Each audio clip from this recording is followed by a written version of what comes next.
Welcome to another exciting episode of Painting with MenothJohn. Tonight, Assembling with MenothJohn. Let's do this.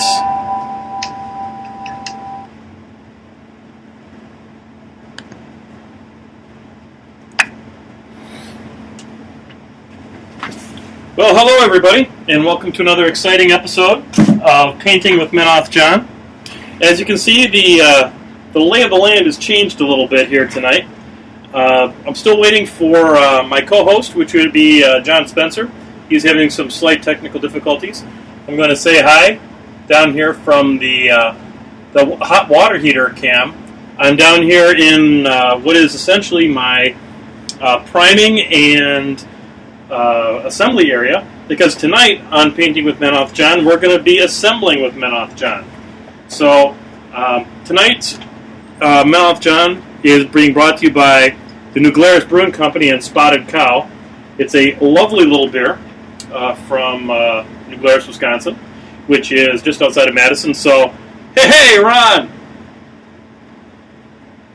I've decided to embrace the old catchphrase from Lost Hemisphere Radio and just go with a hearty Rahn. Tonight, we're going to be assembling some models. And I'd like to welcome everybody who's in the chat room. I'm going to do my level best to keep an eye on things there. And I believe we now have John Spencer coming in. Hello, John. Can you hear me? I can hear you. Can you hear me? All right. Yes. All right. All right. I think we're in great shape now. I think we've worked through all the difficulties here. I'm doing iTunes. All right. Well, there we go. So we're all set now. I was just explaining to our viewers out there that we've got what appears to be 3 or 4 people in the chat room right now, and I'd like to welcome you all to the show. So, as I said, tonight's going to be a little bit different. And rather than having a painting with MenothJohn, I'm going to be assembling with MenothJohn. And I thought that it might be kind of fun to show how I go about assembling models, because I've had pretty good luck with my stuff not falling apart, and I don't pin models. So, John, what are you going to be working on this evening? I've got some basing and some assembling to get to myself. Excellent. I appreciate you coming on the show tonight, John. I know it's kind of a last-minute thing, but I very much appreciate you coming on. You've always been a great co-host. I appreciate it. Always willing to help out. Cool. So, also, I appreciate everybody who's been posting out there and saying, showing pictures on Facebook of the things that they've been working on. I know that there's some folks there from the Muson Minis that are going to be painting some Gatormen out there. So appreciate all that. Also, I want to share with the Painting with MenothJohn family the newest addition to the family here. My new Chrome, my Badger Chrome airbrush, American made, value priced, especially value priced when you get it for half price at Adepticon. Yeah, no doubt. So I'm going to be busting that thing out here probably in the next few days to paint a second unit of Avengers. So I thought tonight we would start off with something kind of simple, and then we'll kind of work our way towards something maybe a little bit more complicated later on. We're going to start off with some field mechanics, some Signar field mechanics. And I thought those would be good ones to start off with, because they're very simple models. Many of them are I think they're all one-piece models. But we'll kind of get ourselves going here with something a little bit more simple.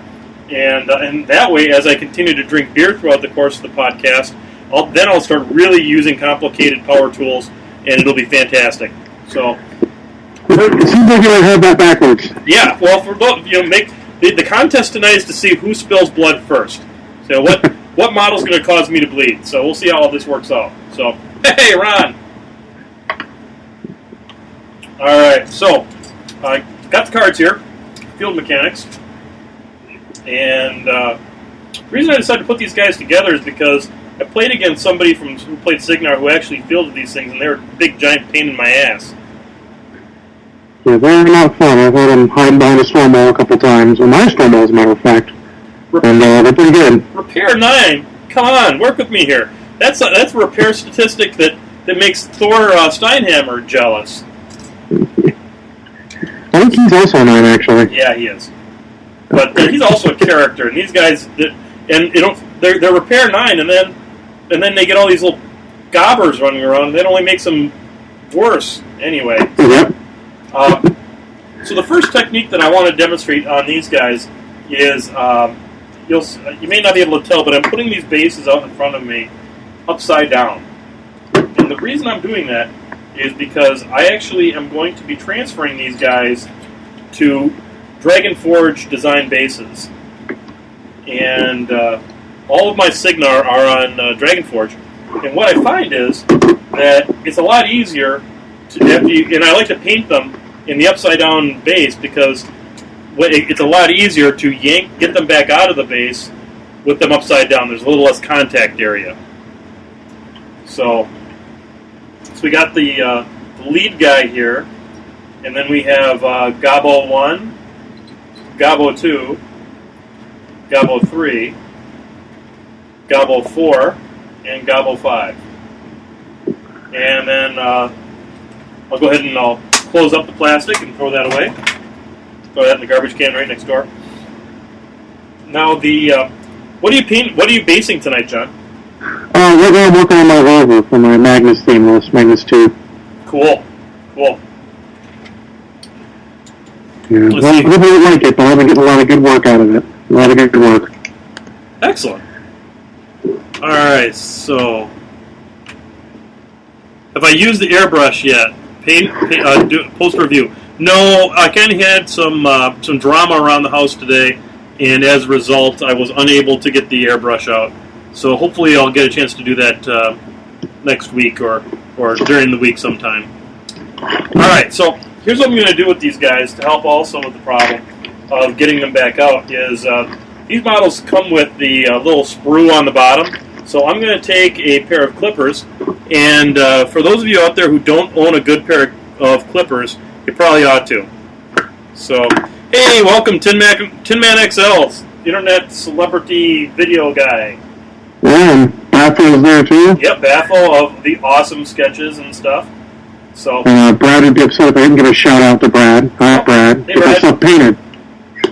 He's one of my locals. He's painting the stuff so he can compete in our big tournament coming up in June. Fantastic. I believe in painting through coercion, whatever it takes. All right, so what I'm doing here is I'm going to clip that sprue just down there in the middle, and what that's going to allow me to do is that's going to help me get them out a little bit easier. And of course, when I did that, I bent the legs a little bit, because that happens. So I'm going to use a very technical technique. I'm going to bend back the metal on the side of my table here. If that doesn't work, I'm going to get a pliers. It looks like I'm going to get a pliers. You know, white metal, it's soft. Yeah, that's true. So I'll just put a little bit on the sprue here and yank it back. There we go. Now we're cooking with gas. All right. So I'll put that in there. Oh, like it was meant to be upside down in the base. So I'm going to continue that. And the other thing to kind of note on this, for those of you who might be beginners, and I don't know how many of you are out there. I know I am. I've just assembled a lot of crap. That doesn't mean I actually know anything. I always, ooh, that guy's leg is not happy. So we're going to be very careful with that one. But I always go back and I dry fit it right away, just to make sure that it's going to go in okay when I come back. So what I'm going to do actually on this one here, I'm going to cut along the foot and try not to stress that knee quite so much. So, all right, let's go. Yeah, some of these gobbles are a little bit fragile. Her legs are spindly. Yeah, I had a couple problems with mine, but they come out okay. All right, so I got that going on. Oh, good. I hope people will like tomorrow's article. Baffle, how could we not like tomorrow's article? Your stuff's freaking genius. That is true. That was my favorite part about Steam Forge while that was around, and now he's migrated to movies, so awesome. Absolutely. And we get to see a picture of your beard. True enough, Just it's fairly epic. Epic. All right, so we're coming along here, and we're clipping and snipping. All right. So I have now clipped and snipped all the gobbo legs. Just making sure that cat one looks good. And And I didn't check this one, so I better check that one out. Yeah, now it's going to look awesome. All right, so now, the exciting part about this podcast, folks, is that I'm going to be using a Dremel during the course of it. Because I'm way too lazy to actually use a file. I'm not good like that. So, actually, I'm going to modify the feet on these two. I'm going to take the sprue off the bottom of the one of them, the 1 foot. Don't really need it for the purposes of what I'm doing here. These guys are going to sit in their base just fine for the purposes of priming and painting. So, it'll make it a little bit easier for me when it comes time to set these guys and get them going. So, all right, well, here is the mighty Dremel. A lot of people like to use the battery-powered Dremel, and I like to use this one. It's a plug-in model. It's the 400 XPR, and the reason I use this is because I got it for free. And free beats just about everything. That is true. When I turned 15 years with General Mills, they gave me this thing, and then I left the company. So I figured I'd gotten as much as I was going to get out of that company when I got a Dremel. So now, the first thing I'm going to do is you'll notice this is a drum assembly here. I'm going to use that just on big, broad, flat surfaces. So like on the bottom of his feet, and I don't think on these models I'm going to have anything else. They sometimes this bit works really good with warjack parts. Like if you have like an armor plate or something like that, and a lot of times they will put there'll be a mold line right down on the long flat piece.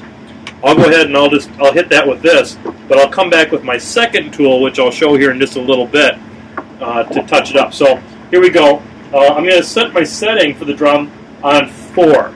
Now, I don't know what that means, but it's 4, and this one goes to 10. So this was not designed by anybody in Spinal Tap. So, all right, so here we go. This ought to be exciting. It's going to get loud. Oh, maybe not. Maybe not too bad. So I'm going to just get on here. Actually, it needs to go a little faster. I'm going to crank it up to 6. Oh, yeah, that's what we're looking for. And I'm just going to get that foot nice and flat. There we go. So I'm just going to do that one, and then I'm going to come over here to this gobble. Because when you use a clipper, you can't get it right square on the foot. So I just want to get what was left of that sprue out of there. Give him a nice shiny foot.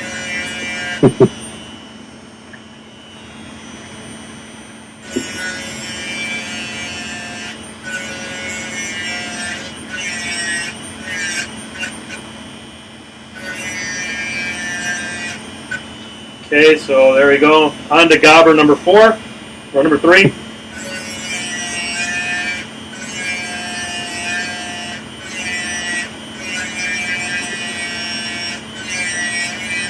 The best part of using a Dremel is that if you grind real hard, it gets hot and you burn your finger.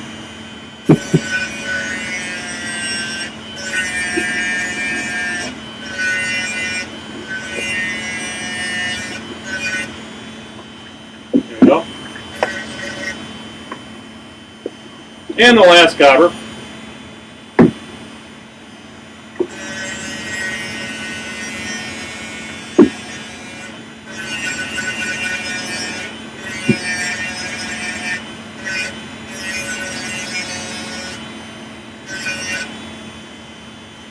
Awesome sauce. Okay, so I've gotten their feet are all flattened out. Now I'm going to take my handy dandy little wrench here.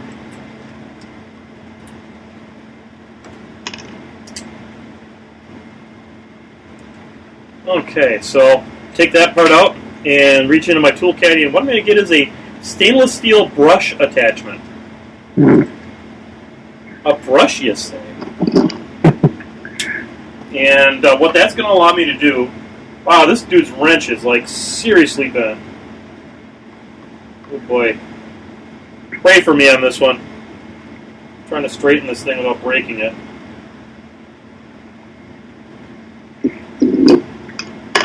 Wow, this thing really got reefed in the package. Like we said, those guys are kind of spindly. All right. Spindly.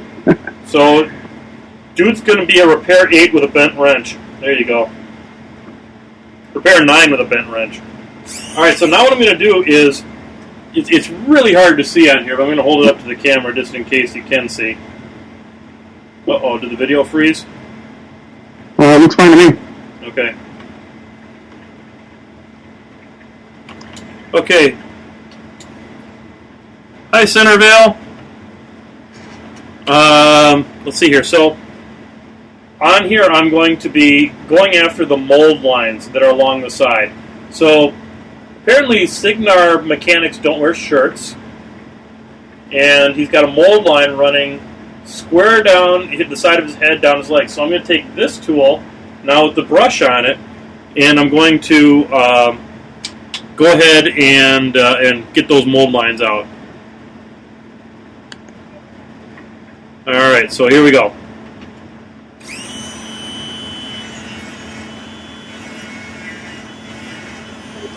Now, actually, this I'm going to turn down. I'm going to turn that down to the lowest setting for 1. Because I find that if I go too high with the stainless steel brush, the little brush bits fly out. So I would recommend wearing safety glasses when you do this.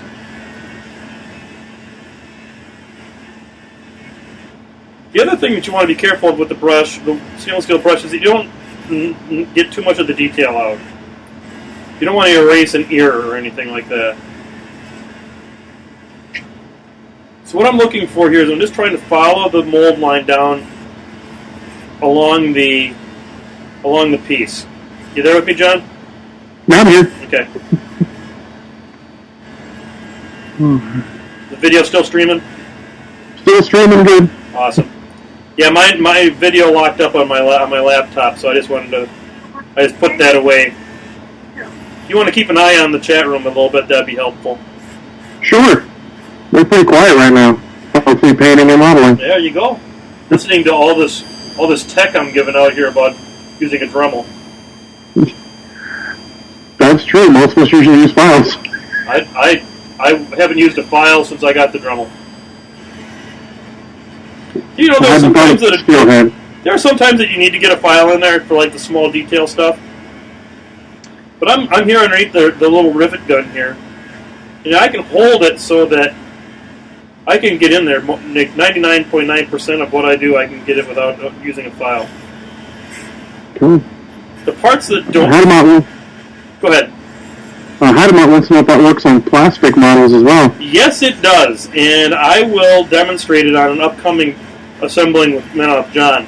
You gotta be effing careful. You will tear through plastic like you wouldn't believe. You gotta use a light touch, and the funny thing about privateer plastics is that when you hit it with it, I've got a plastic brush that I like to use on the plastics. But what seems to happen is that their plastics have almost like a skin to them, and once you breach that skin, it tears through it like a hot knife through butter. But it doesn't do a damn thing up until that point. So you just got to be really careful with it. I use like a bouncing technique with it. Just tap it a bit and then pull it off real quick so you don't do too much. Yep. And like I said, I don't actually own any plastic kits right now, but I could probably use a second sanctifier. And I'll get a sanctifier kit. Cool. Have you tried like maybe the sandpaper? Maybe a little sandpaper disc that come for it? That might work a little bit. You know, the sandpaper discs are that's kind of what the drum piece that I'm using is. And the problem, maybe if it was in a disc shape, like how this brush is, that would probably work out pretty good. I have a Black and Decker one that has like sandpaper heads that are kind of flimsy, just like sandpaper, really. That might work then. You just want something that's not going to give you a lot of pressure. So, what I've done here is now I'm just chasing that mold line all the way around him, and You don't need to polish every little square inch on them. You know, that's you don't have to get all crazy with it. But he's done. All of his mold lines are out, and I move on to the next one. And what's nice is in the later models, Privateer has really paid attention to where their mold lines fall. And a lot of the newer models, man, the amount of cleanup you have to do is minimal.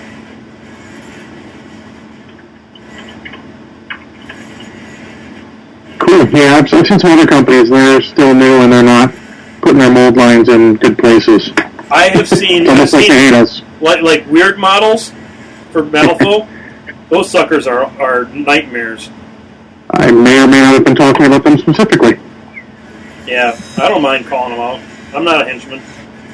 Wow. I'm not a press ganger anymore either, so there you go.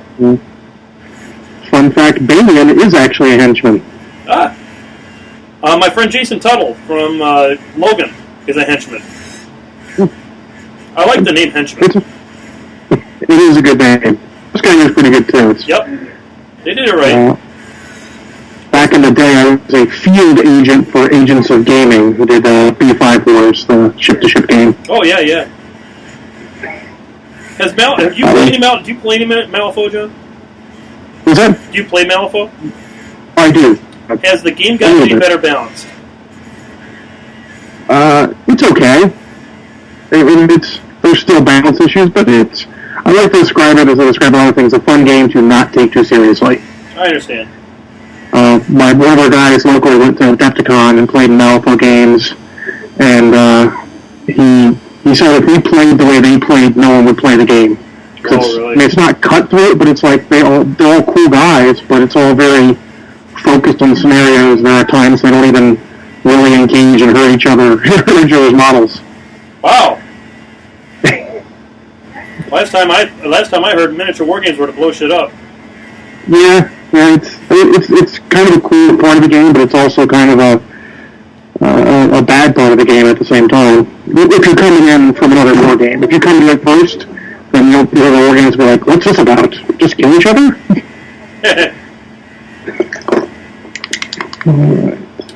I started. War Machine was my first miniatures game, and I've tried a few others, and nothing takes hold for me.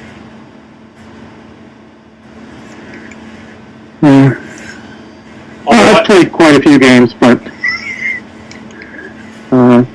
history-wise, I ran a game store for several years. I managed a couple others, worked for GW for a while, so I've played a little bit of everything. Oh yeah, you got some history there. Yeah. So although I will tell you, my recent experience would indicate that if you come to the table to play War Machine without a scenario in hand, you're probably doing it wrong. You got to play it differently. You really do. Like when I get games in at the local store, I ask them if they're playing a scenario, and if they say no, then I don't break out my Magnus list. I'm playing for the Lost Hemisphere Most Epic Unwanted Model Challenge thingy or whatever. Yeah. Well, I had a situation at Adepticon where I was playing Ethior Adjudicator, and my opponent was playing Epic Balder, and I was basically tabling him, and he got a little miffed at me because I was using a forest to hide Fiora behind. And he was like, "Really? You're going to do that?" And I said, "Dang, Skippy, I'm going to. You still got shifting stones, and you have like half a dozen rage tokens on you. What do you want me to do? Stand out here and get killed? That's my check. We're supposed to win a game." With my sportsmanship, stand out there and get killed for your opponent? That's not how I define sportsmanship.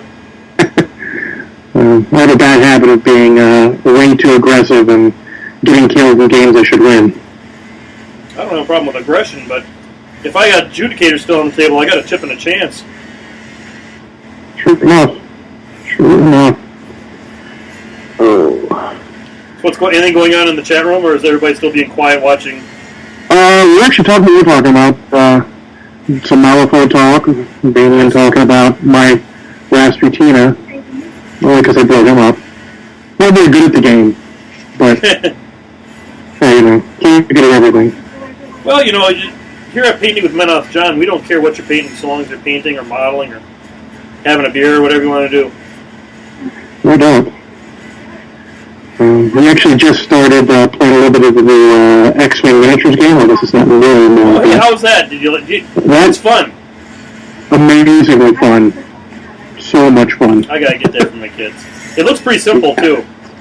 It's really simple. I watched a couple games online and in person, and then after that, I felt like I pretty much understood how to play it. Cool. And then won my first game against Pantheon. It's good fun. And it's great. Everyone's around the table watching because we're closing down the store with it, and it's just a good time. Cool. Cheap. How long does the game take to play? I think it was about 45 minutes. Pantheon might actually know if he remembers from last night. It was a late night. I know we left there about 10:30ish. So, but yeah, something like 45 minutes or so. It'll probably be faster if we actually knew what we were doing, and I had a co-pilot telling me what to do with half of my stuff. One of the local guys. That's always entertaining. It was good fun though. So here's a situation just to kind of I'm gonna get a file out here. Ran across one of the poses that requires a file, and the situation is here comes Adam Purdon. I wish I knew how to add him into the call. He's trying to add in. I don't know how to do it. Hey, Adam. Hey, what's going on? Not much. I'm not sure if I know how to add. I think I just kicked John Spencer off. Oh, you can call him back in real quick. Let me see if I can figure out how to do that. Hang on. Okay.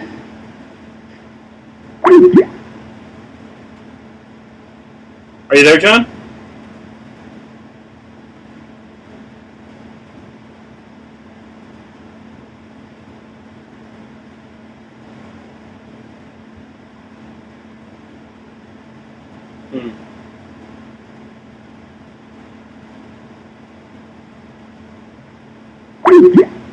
All right, people. I'm sorry if this is really awesome, but I'm going to try and figure out how to do a multiple person call. I wonder if you can even do that on the iPad version of Skype.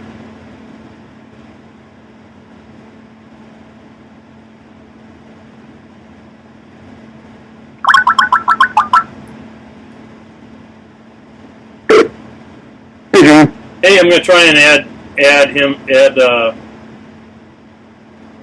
the call as well. You need to end this call before I start another one. Oh, hell. Can't do it.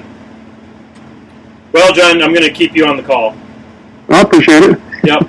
Adam, we'll get you next week. I know you had Adam, I know you had some situations and you couldn't necessarily join us, but sorry about that. We'll do some research as we have this again. I'm going to type it out to do some Google research on this stuff. Yeah, I should probably do that. It's being my show and all that kind of stuff. I should probably check this stuff out. Yeah, we got to worry about editing and stuff afterwards. So I mean, what editing? Well, I heard you can edit it now. Well, I can. I'm not saying I will. Yeah, fair enough. In case you decide to. If I could say, Lance, cut this out. But I don't have a Lance. It's just me. That reminds me, Colin, I was disappointed in you on News on Me, as if you're still there. You did not even get a shout-out to Painting with MenothJohn. Oh, that's okay. He took care of it in person at Adepticon. Well, that's awesome. But I figured if he was on there, he would, of course, do the live shout-out. So. Well, that's okay. I know he doesn't love me that much. I'm an acquired taste. All right, so I have what I was saying here was there's a little spot here on the gobber. There's one of the poses has him holding a wrench down, and on one of them he had a pretty pronounced mold line. So I just went in there with a file and just gave him a quick little bicep polish there. Actually, it's on 3 of them. So I'm polishing his bicep. There we go. So I was thinking of getting some convergence and painting it flesh color just for lulls.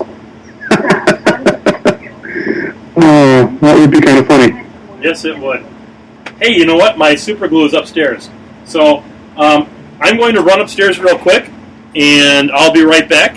For those of you who are watching at home, take this opportunity to grab another beer, and we'll be back here for the next half hour of Painting with MenothJohn. John, entertain the troops if you'd like. Absolutely.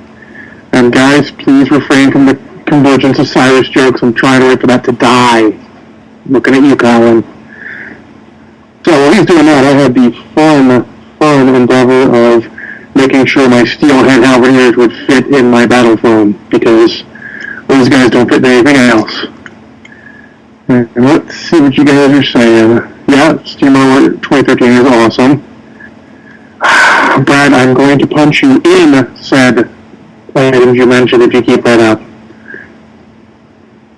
See, Colin can do it because he's far away from me. I cannot do anything. But you, I see you in person.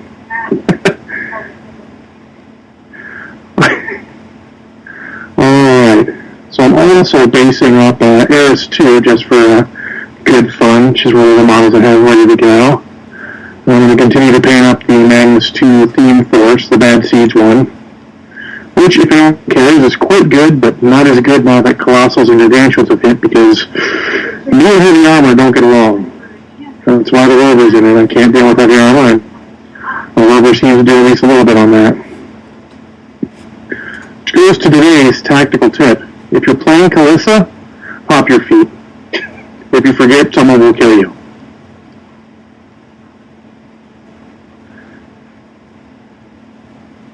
Let's see. Anything else? Alright. Here it comes. Yeah, so I lent somebody my super glue at Adepticon, and they screwed it all up. Oh.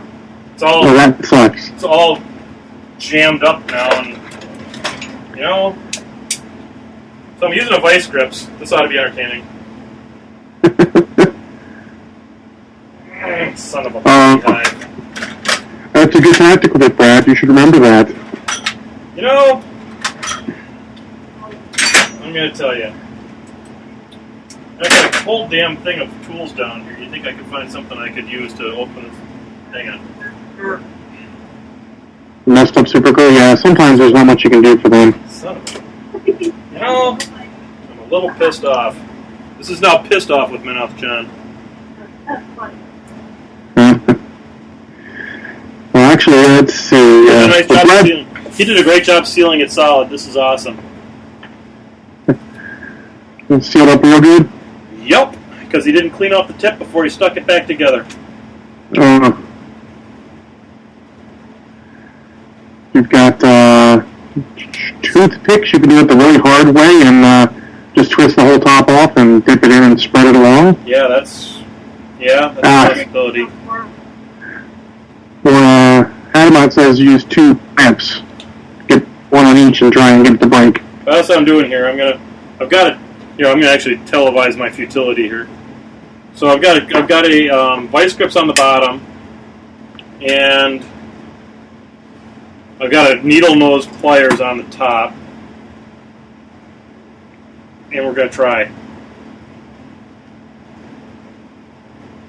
No, it's not even budging. So, for those of you playing along at home, this is how Chain Attack sabotaged my podcast. Trevor Christensen did this. Uh-oh. Just so you know, Trevor did this. So, yeah. This is the opposite of awesome. And Nevendar says that's why you should have 8 bottles around the house. Yeah, I'm hearing you. 8 might be a little much, but I do have 3. So I'm going to see what here's my nightmare scenario, is that I yank on this thing and I break it, and like super glue flies all over me. Nail polish remover. Yeah, I got a lot of that laying around the house. Did I mention that I'm divorced twice? Turn it off. I'm scared. I'm so scared of women now. You can't even believe it. All right, so I can't even get a screwdriver in between the cap and the top. So I guess what I'm going to do is we are going to go to the dip and spread method. That sounds dirtier than it actually is. I've got an old brass rod here that I'm going to use. I'm just going to dip it and spread. For the purposes of what I'm trying to do here, this is actually not going to work out too bad because I'm just trying to get enough on here so that it doesn't fall out of the base. So there's one. It works in a pinch. Yep. So we're going to dip and spread. This could be a short paint assembly with MenothJohn, though. I'll tell you what, though, because meaningful models I am not going to be putting together like this. Yeah, I don't blame you. We may have bullshitting with MenothJohn. That's good times as well. Let's see here. Well, but they only came for the assembling. They're staying for the beard. That's right. I'm working on a full beard. Decided I'm going to think about having a full beard, not just a goatee. I don't know if it's possible for me to grow a full beard. I think the goatee is all I get. Goatee and scruff. I'm a hairy ass mother hugger. Alright, so let's see. We got this one in here now.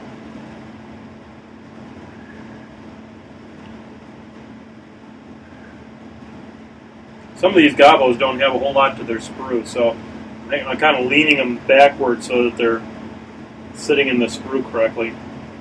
You should pick up some poster putty. It's really good for putting in there in temporary sticks. Oh, I should do that. Yeah, that's the thing. I have like 8 of them around the apartment is poster putty. I've just got it everywhere. Is that like is that Target or something like that, or? Target, office supply store. Depending on what you want, I would go with the brand name. But if you want extra sticky Elmer's tack, it's usually orange. That's sticky as heck. Okay. Yes. I can talk about the relatively stickiness of different types of poster putty. Hell yeah. That's what kind of geek I am. You bring perspective to the show, John Spencer. Well, I try. It's also good for putting your cavalry riders on your cavalry while you use them before you paint them. Hey, there you go. Hadn't thought of that. So did you watch the show last week? Of course I did. How'd you like the talking and playing board games version of Painting with MenothJohn? Oh, it was cool. I was actually kind of interested in corners. We've been looking at it for a while locally. Apparently, Double Squid has it, but he doesn't invite me over to his house to play it. Would? Probably scared of me. I'm a scary guy. Well, he's got kids, Yeah. You got to think about the kids. Well, they come by because he works part-time at the local store. They come by with his wife occasionally. They're nice. They're sweet. They're kids. They go home afterwards. It's good. That's kind of kids. Yes, absolutely. But yeah, it was interesting. The other game looked pretty good too. I might be willing to pick up just as we got a couple minute game. Love Letter was actually really fun. I was a little dubious when I heard the name of it. I was like, really? 3 guys sitting in a house in Wisconsin playing something called Love Letter. Seems not right. It seems like a balanced version of this card game called We Didn't Playtest This. Which is obviously not playtested and totally broken, but hilarious. That's actually its name. We didn't playtest this? Yeah, and all the expansions are like We Didn't Playtest This either and stuff like that. Be good to add to the card games when you don't have a lot of time. Alright, well, all the gobbers are done. So just like that, we've got our first unit done tonight. And the next thing I was going to work on was a Warcaster. Epic Magnus. Huh. Near and dear to my heart. Yep. I don't. He's got mobility, which is why I was thinking he'd be a lot of fun with Galleon. Speeding Galleon up a little bit. His prime version is probably a little bit better because of Snipe. I like the spells on Prime Magnus a little better, but Epic Magnus he's got the game. He's got feet. He's got a feet. I'll tell you what. Oh yeah, and apparently the second best spell is what is it? Calamity, which I have yet to use in 10 games. Really? Man, Calamity is the bomb. I just never get a chance to. I wasn't so jacked. I never had a chance to throw it out on something. I gotta get better about that. I love how the fact that Calamity is a spell that essentially is nothing more than 1/3 of the choir. I love being a protected player. So I was thinking, I've got an extra base, an extra foot for a storm wall, and I was thinking it might be kind of fun to pose him on a foot of a storm wall. That'd be cool. Probably easier to paint than the leftover of that Lancer too. Yeah, no doubt about it. And then I can use the leftover Lancer for something else. Yeah. And as I'm looking at him, Hey, that was in there. I might be able to cut part of the leg of the thing apart, and it'll fit just perfect. Yeah. If I take off the part that is just above the guard on the back, I'm going to hold it up here so people can see. I'm going to cut it right here, and then I'll grind that down, and then I believe that his upward foot will fit perfectly on there. So I'm going to do that. I got nothing to lose. Huh? And I have a feeling Epic Magnus will look epic in this case. It'll look epicer. Yep. So we've moved on tonight into assembly. We're actually now modifying with MenothJohn. Yeah. So let me see how this works. Oh, it's like butter. It's like butter, I tell you. It's got to cut off the sprue off his foot. I had a damaged Stormstrider leg. I wish I'd saved it for Epic Magnus. That would have been cool, but I made a wreck marker out of it. Oh, this is going to be positively badass, John. I'm going to hold this Oh, on yeah. the camera. See if I can get it up here. Get it up close so people can see it. Oh yeah, that's gonna be awesome. Yeah, He's going to that's hang. cool. He's going to hang over his base further than a mammoth. Not really. All right. So now I'm going to get the handy dandy,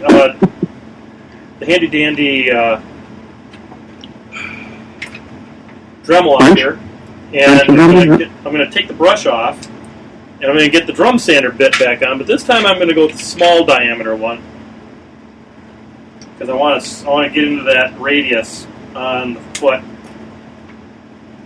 And we're going to crank this back up to 6, and we're going to clear this out. Add this next week is climbing with MenothJohn. Yeah, in other words, how to catch a contact high in your spare time. Yeah. I used to have a sweet spray booth back in Utah. Yeah, I don't have that anymore. We've got one at the local store, luckily. They have a warehouse attached. Actually, right in the local store is where the old GW headquarters used to be. So they got plenty of space and warehouse, and they set up a climbing booth in the back, which is awesome. That's super sweet. Yeah. Okay, so that's that. Now I'm going to come along its foot. I'm going to smooth the bottom of its foot out.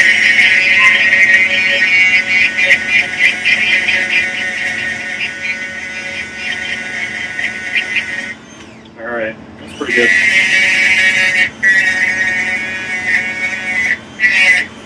This is going to look pretty sweet.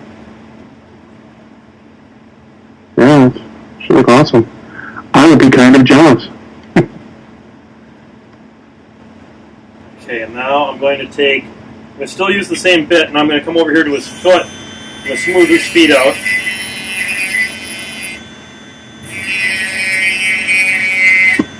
Now, for those of you at home, what that does, that lets the glue have something more to attach to, so it glues better. Yeah, absolutely. Like, I suggest filing or doing that to every part of the model that connects if you can. Yeah, that's actually one of the nice side benefits to using a Dremel for cleaning your parts, is that a lot of times you'll put that brush down into the joint where essentially something's going to glue, and that roughs it up. And that gives you that extra holding capability for the glue, which is why one of the reasons why I'm able to get away with not pinning. Okay, let's see how this thing fits together now. Hey, John, just to let you know, we've got Nevindar out in the chat room, and he is in Sweden and watching at 3:43 a.m. Hey, that's fantastic. Hey, thanks, man. Thanks for being on the show. Really appreciate that. That's great. All right, so the foot and the joint for the foot are fantastic.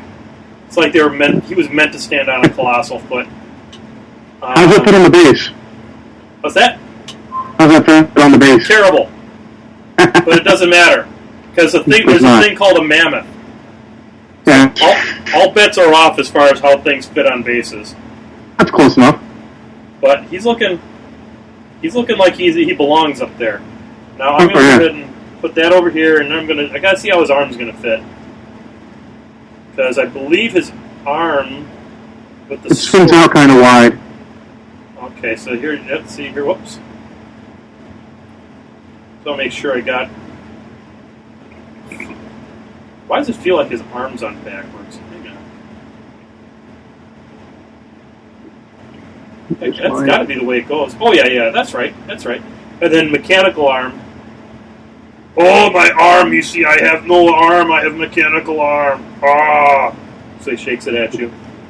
He's got the dramatic, almost like Vader telekinesis pose going on there with that. Totally. He's choking the shit out of somebody in space. All right. So I'm coming in here and just, I'm looking at these two little pieces I got here, and I'm just making sure that, any of that really wonky spruce stuff, it's basically just like little hairs that come off of that. I get that off of there. I'm going to take that. He's got a little bit of a little peg that goes in there. I'm just going to give that a little right there and get that all set. I'm going to come back here. I'm going to hit that joint on his shoulder a little bit. Just rough it up a little bit. Give it some love. Those little pieces are actually venting. That's how the mold fills. It spins and they vent out to make sure everything can fill. Oh, now it's spin casting with MenothJohn. What? I did mention over at your workshop for a while. They teach you a lot of things. Well, there you go. It's actually spin casting with John Spencer. Yeah. I got nothing to do with it. I'm just providing a vehicle for your expression. All right, so we're going back to the brush, and we're going back to the spotted cow. Hey, Rahn! That is so much more natural than Judicator. All right, now I'm going to polish up the foot of the Colossal. Got to turn that back down to 1. And I'm going to start just giving it a little polish here. That is one hell of a mold line on this thing. Yeah, this needs more than 1. I'm going to give it 2. I'm going to turn the piece too, because it helps when you file it, if you're filing it up against the direction of the mold line, so that you're actually knocking the edge down instead of just like having to tear through all the metal. Yeah. Helps catch the Does edge. that brush have a little give? What's that, buddy? Does that brush have a little give to it too? Oh yeah. It'd be easier on those curved parts than doing the old spin your file around it to keep the curve intact. Yep. There's a lot to like about using a Dremel, I'll tell you that. I'm definitely giving it some thought. And I'll use a little bit of I'll use a circular motion on it a little bit too, and that will help buff it out a little bit better sometimes too. I usually do the old run the hobby blade over it to try and get it down a bit, then file it up afterwards. Yep. I tell you what, there's what, more chance to cut myself then. Once you go Dremel, you'll never go back. See, the foot on this Colossal is getting real hot now because there's actually so much mold line on this particular foot that I'm having to basically machine it. And that's why you have to use the stainless steel bit, because it's got enough wear characteristic to it that it'll bite through the metal, the soft white metal a little bit. On the Dremel also sells a carbon steel one, which is awesome for polishing, but it's not as good for removing mold lines.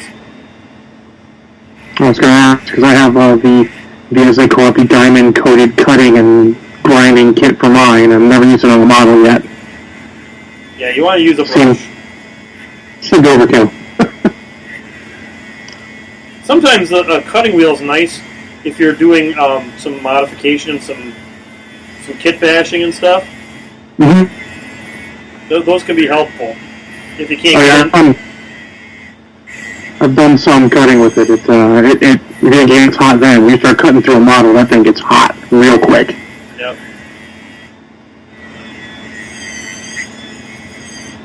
This guy's going to see a lot of time on the table just because he's going to look super sweet. Yeah, and he's fun. I think regular Magnus is going to be standing on the torso of a storm wall. Well, that definitely won't fit on the base. No, but it'll look awesome. True. It's going to be tall, too. I'm wondering if they're going to give us Magnus 3 with his little buddy Julian, or if they're going to do something cool with him on a bigger base. Good question. I hope they don't just make him mounted. That would mean it's cool, but it's getting kind of played with Striker 3 mounted and all. I'm kind of a fluff bunny and all, but who is this Julian? I'm not sure if I'm familiar. Is that the name of Venture's kid who's hanging out with right now?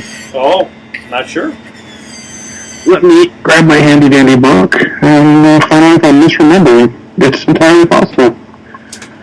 We don't have a fact checker on the show either, so Rinth does not work on this show.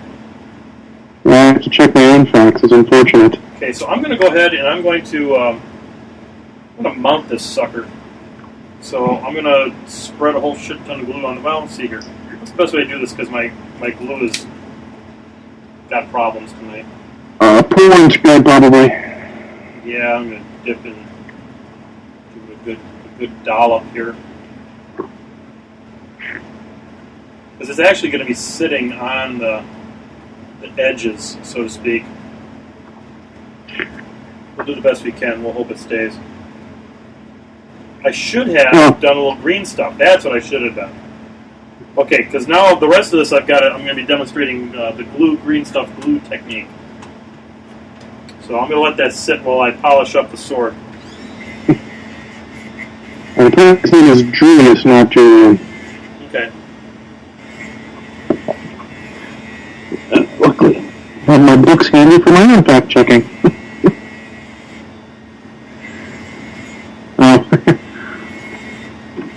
Bapo says you should make a storm wall rack on a huge base and leave a round slot to put Magnus in his cover bunker. Then it's legal. That would actually work. That'd be pretty cool.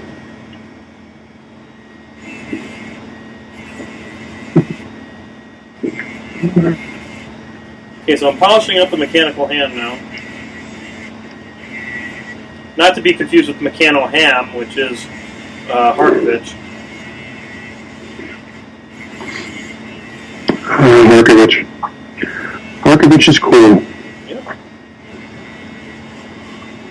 Well, the local is playing him in our journeyman and having a lot of fun and doing okay with him. Good. Fun's the important part. Alright, so... Go ahead. We have a very fun meta. We're not super competitive at all. Which is cool. So now I'm doing the mold lines on his main torso here. I'm going to enjoy painting his cloak. I like painting cloth, and he's got a particularly nice cloak. That's sweet. I'm not sure exactly when I'm going to paint it yet, but he's looming closer in my painting queue.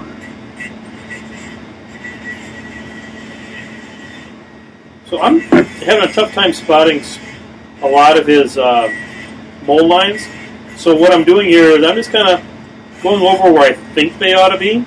And then a lot of times, if you buff it a little bit with the polishing wheel, they'll kind of jump out at you then. A lot of people advocate washing their parts, and I'm not going to argue against that. I just don't do it. But if you wash these parts, yeah, those mold lines are going to jump right out at you. Yeah, washing is good, but if you're not trying to get the perfect planning job and the perfect paint job, it's not as necessary. Okay. All right, so old Magnus, he is all polished up and ready to party. And let me take a look at these gobbers. Gobbers are firmly attached to their base, so we're in a happy place there. So I'm going to put them in the done pile over here, on top of the airbrush. Oh, and he's stuck to that always happens. I got a little glue on the bottom there, and it's stuck right to the foam. So I'm going to take and just polish that off real quick. Isn't that what the paint pads are for afterwards? Just stick them on it so it'll stick to your table? Yep. All right. Okay, so gobbers are done. So we are ready to repair storm walls.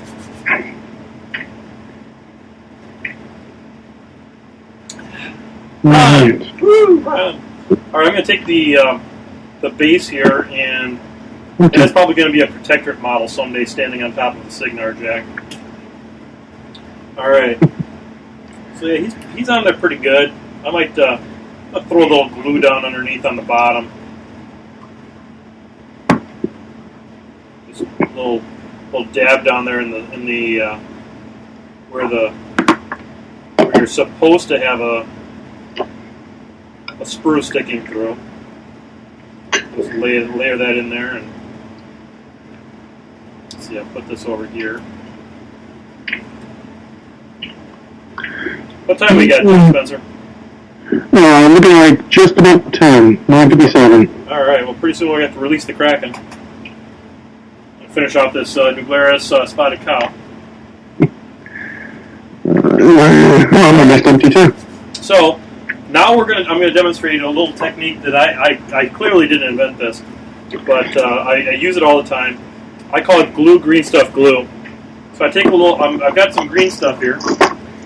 For those of you who may be a little bit newer to the hobby, that's green stuff is epoxy modeling putty, and it's a two-piece epoxy. Got a yellow and a blue, and you mix it up together until it turns green. So henceforth, green stuff. And it does a great job of holding stuff in place while glue cures. And with my glue being all fakakta, it's going to be even more important than ever. Now, the thing you want to make sure of that when you're using your Dremel, that you don't necessarily get a lot of dust into your green stuff, because it really screws up the adhesion on it. So what I'm going to do here is I took a little bit, just a tiny little bit. I'm making a little ball, and that ball is maybe 2 millimeters in diameter. Okay, and I'm going to put that down on my table. Just let it roll there, and then what I'm going to do is I am going to take a little bit of glue, reach down to my glue pot. I'm going to take a little dab, and I'm going to put it on his arm, right there where I want it to contact. Then I'm going to use that arm. I'm going to just gently touch it to the little ball of green stuff, and then I'm going to put a tiny little bit of glue on it, and I'm going to pick up Magnus, and I am going to stick his arm on. And what happens is the green stuff helps hold it in place, and bam, you get instant adhesion. You don't have to sit there and blow on your glue. You don't have to sit there and you drive yourself nuts. You just, boom, and it's ready to go. I'm going to take Magnus, and I'm going to set him gently on his back there, and I'm going to repeat the process. I'm going to take, and I'm going to get a little 2 millimeter spot, little ball of green stuff. I'm going to just let it drop gently onto the table. I'm going to take a little bit of glue and put it on his other arm, his dramatic arm, if you will. And I'm just going to touch it on that little. Now, this one, it's a ball socket type thing, and you really want to aim for that little ball of green stuff to be right in that little ball socket. And then I'm going to come in here, and I'm going to aim for that green ball right on his little arm there.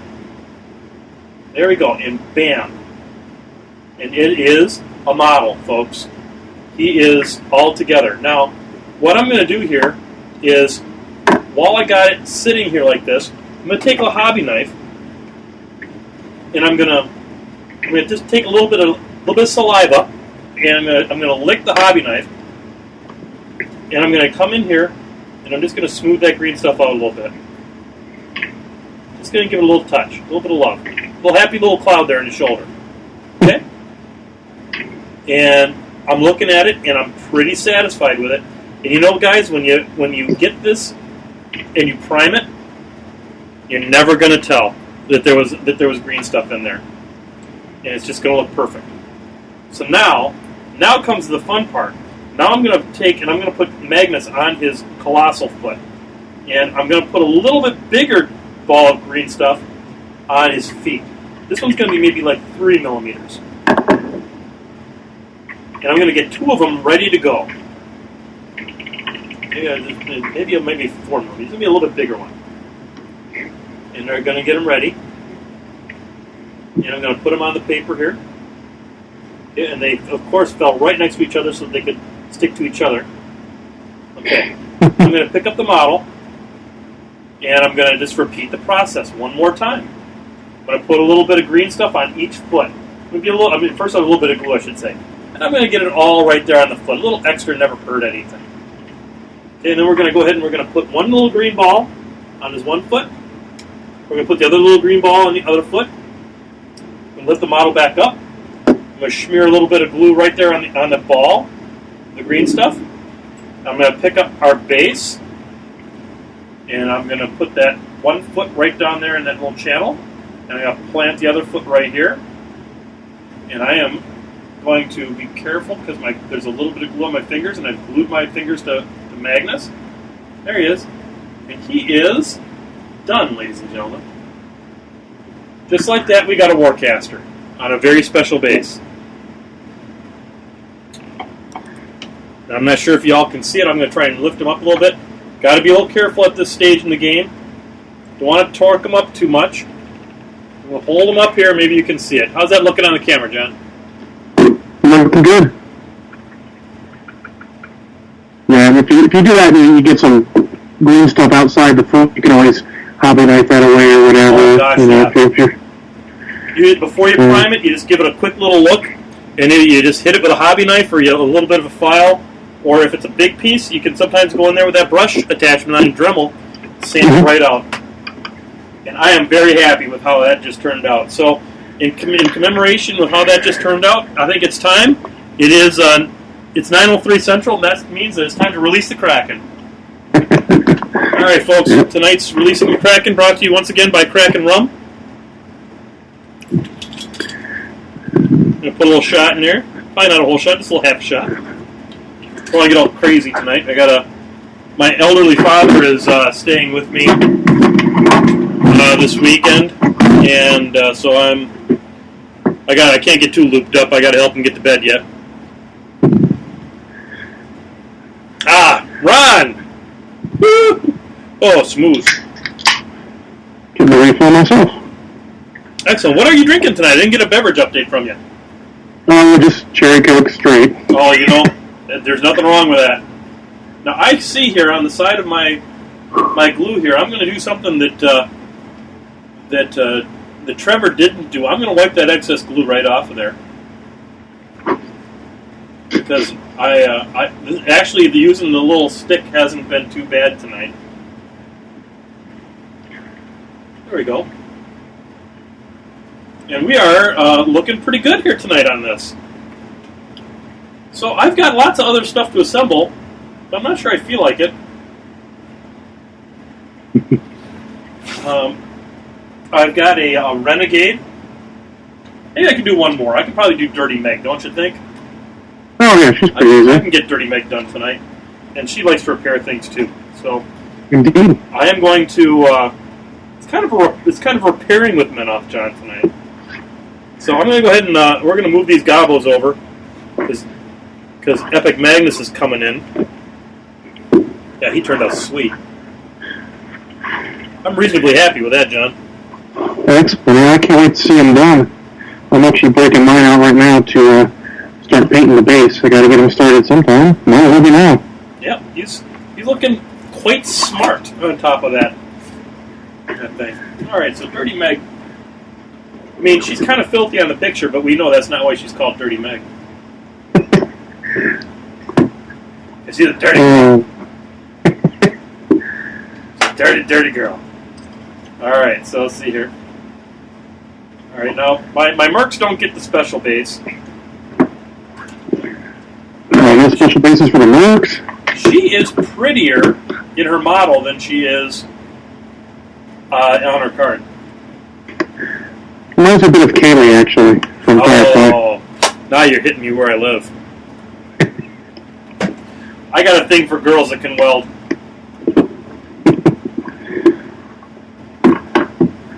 God, Kraken is so good.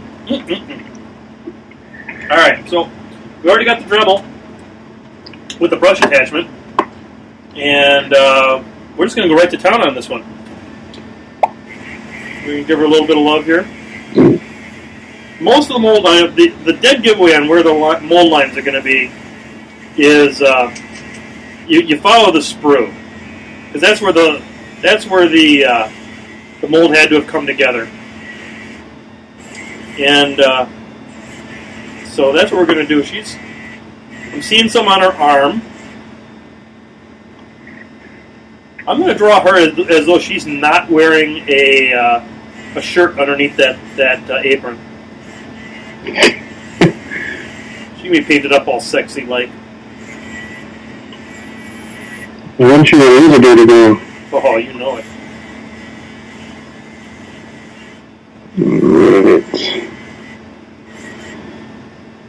Yeah, I'm going to make her cute. Pink freckles? Boy, that sounds hard. Yeah. It sounds like Meg Maples could probably do that. I am not Meg Maples. She can't have talent. Yeah. Yeah. I can't has a TV show though. Haha. I try not to judge myself against painters like that. That's totally different. That's their job. I'm gonna tell you what, the stuff at the Crystal Brush at Adepticon was sick. Yeah, I saw a bunch of pictures online from a couple guys that had done some stuff, and one local guy won for was it best squad of historicals or second best squad? He won the silver. Fantastic. Yeah, there's some good stuff there.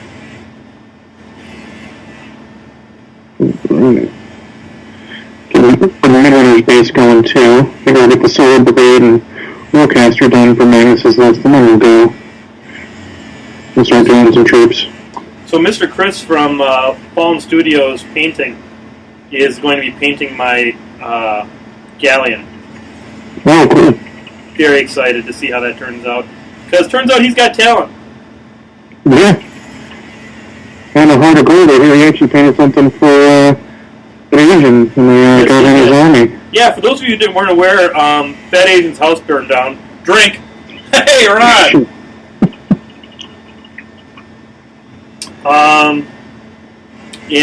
Yes, Jason Tate, who's from the greater Kentucky area, and Chris from Fallen Studios and Privateer Press all got together and put together a 50-point army for Protectorate to replace the army that he lost, and it included a Judicator that was painted by Privateer Press.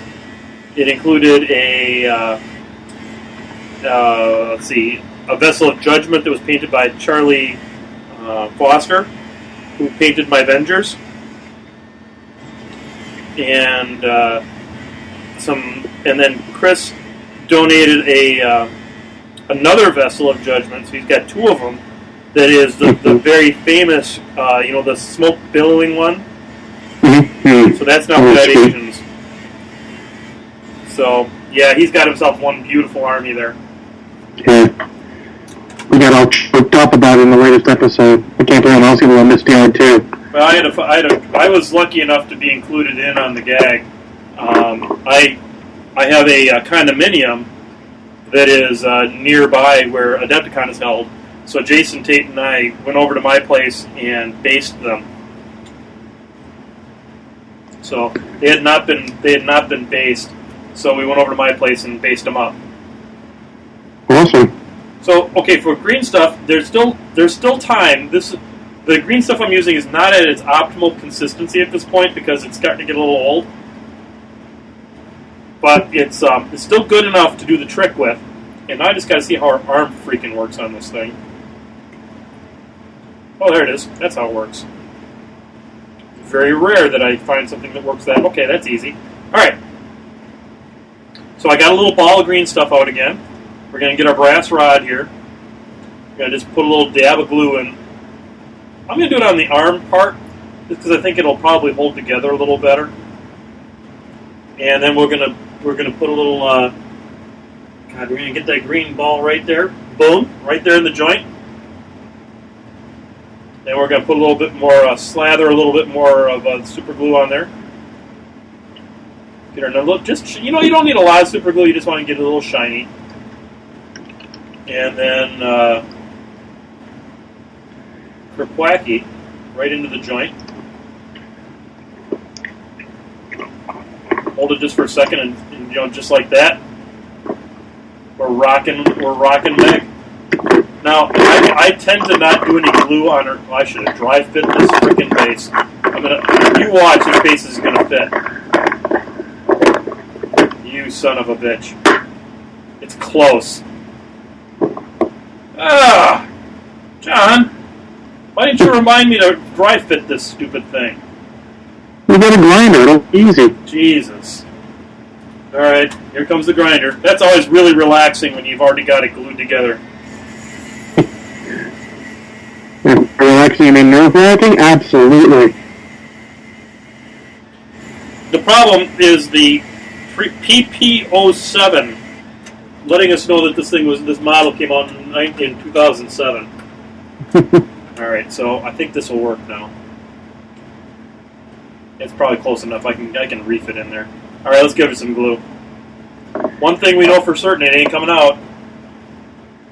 Probably not. They're on the tips of her feet.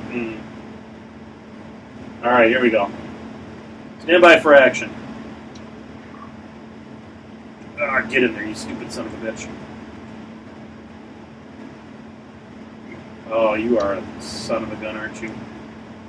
There's just no way to get leverage in. I know what I'm going to do. Haha. Pliers. Watch me break this base.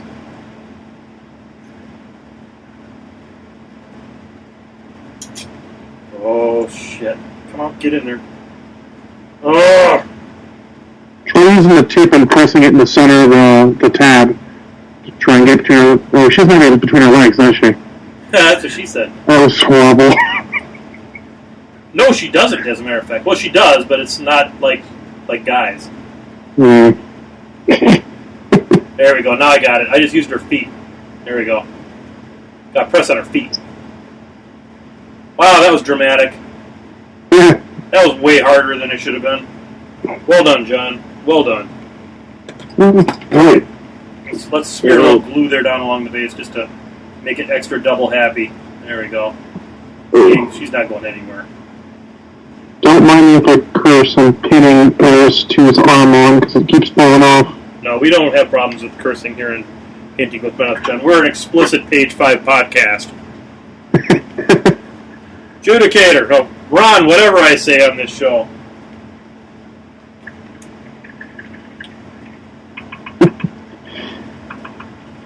Yeah. Alexia, Mistress of the Witchfire, is not happening tonight. That's Epic Alexia, right? You got it. Yeah, she just pinned her arm a week ago. Nor am I going to put together a pair of razor boards. But I'm going to do that because I want to play razor boards with Rorsch and Brian. Oh, Magic Ninja Pig. Little pork missiles. Yeah. I finally got one on Snapshot because I said they're awesome, but I haven't used them yet because Rorsch and Brian are so much fun. Yeah, they're super fun, but having access to spiny growth on a galleon is kind of special. Yeah, I'm not going in yet, so I don't worry about that. Yeah, I'm Besides, excited. my magnet cells can't use it. You can't put it in bad seeds. No, you can't, can you? No. But that's okay. I'll get one eventually, and I'll have all fun with it. Well, Right. it's been an exciting night here on Painting with MenothJohn.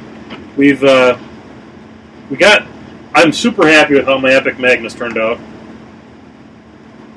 That was totally a lark. I didn't even see that one coming. And the gobos turned out pretty cool. And Dirty Meg is a thing now, so I have the ability to repair me some galleon when the time comes. She's also a half decent jack marshal. Yeah, she's got. Let's see what she got first. She's got repair for 8. She's got the off-road, because a warjack with Pathfinder is kind of a thing. Yeah, and with the errata making them charge or slam for free, in addition to all that she does, it's really good. Yep. Say that again, John? The errata so that if you use your drive, it has to run a charge, and it gets to run a charge for free. Or charge or slam, I think it says. Yep, there you go. And it gets to charge or slam for free. Wow, that's kind of fun. So that leaves her still with her jack marshal ability, huh? Yep. Very cool. I've used her with Damiano and a Talon, and popped feet inside a Talon halfway across the universe through some terrain, and done some good poking. She might be kind of fun to run with a mule or a mariner in a protectorate list. A little ranged mariner action never hurt. Yeah, true. I think most of the protector jacks are a little better shooting than it is, but Yeah, but that time that you get that crit devastation, with the mule. man, that's as good. That's good like sex. Yep. Ooh. So we got the one arm ready to be pinned on, and of course you know what happens. The other one comes off. Oh shit! Anything fun going on in the Painting with MenothJohn chat room?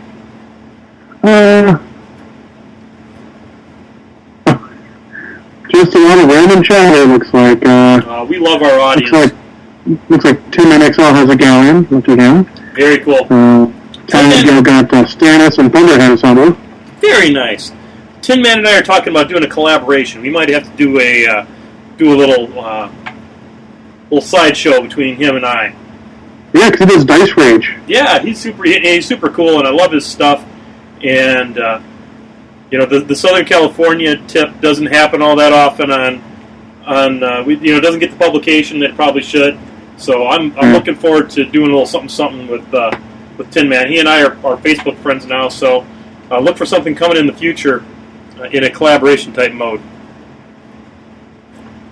Yeah, like his videos, they're always amazing. Absolutely. Absolutely. Well, guys, I might actually cut this one a touch short. 10 minutes short. I've got nothing. I really can't undertake any of the rest of these models. I mean, I'm not going to do a Renegade in 10 minutes. And I'm certainly not going to do a Razor Board, given how those things go together. When I do that one, I also want to demonstrate. It's a product from Citadel, liquid green stuff. If you haven't seen it, it's pretty awesome. Yes, it is. I've had it for a while, but it's still liquid. It might still. It is somewhat water soluble. Yeah, it's not looking happy.